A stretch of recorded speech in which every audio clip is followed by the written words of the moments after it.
Hey guys, welcome back to the Flexible Bidding Strategies overview of each strategy. So in this one, we're going to be talking about target CPA, or target cost per acquisition.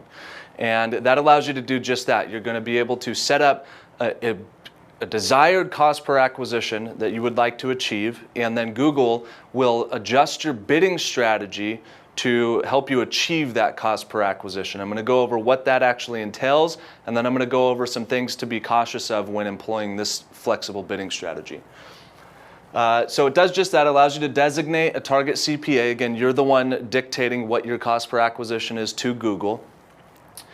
It uses their conversion optimizer, which is something unique to Google, their proprietary conversion optimizer, to assess each potential click's likelihood to convert. So every time an impression arises, the conversion optimizer will then assess that potential click's likelihood to convert for you. And it uses a lot of the same formula as the other bidding strategy that we talked about, where it's talking about time of day, geographical location, device, browser, etc. So again, it uses the conversion optimizer to assess each potential click's likelihood to convert. It does not focus on max clicks, maximum number of clicks, or ad position on the search result page. So cost per acquisition seems like the absolute best flexible bidding strategy, at least when I was researching it when they first came out. That was the one I was fired up about and wanted to get started on.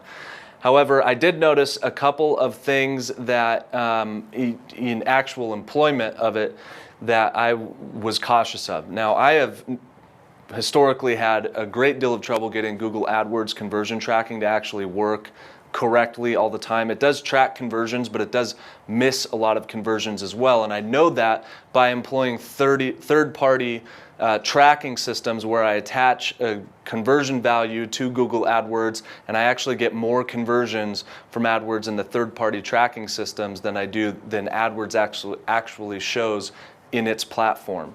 So the way that plays into this flexible bidding strategy is that if Google is using its own conversion data to employ this strategy, so if their conversion data is not working correctly and they're missing conversions, then their cost per acquisition data that they're working off is going to be incorrect. Therefore, your strategy is going to be impacted accordingly.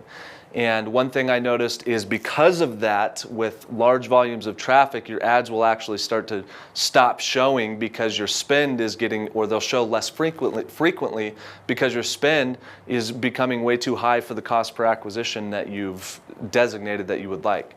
So that's been my experience. I would encourage anybody who wants to try this flexible bidding strategy to go ahead and do so and have their own experience with it.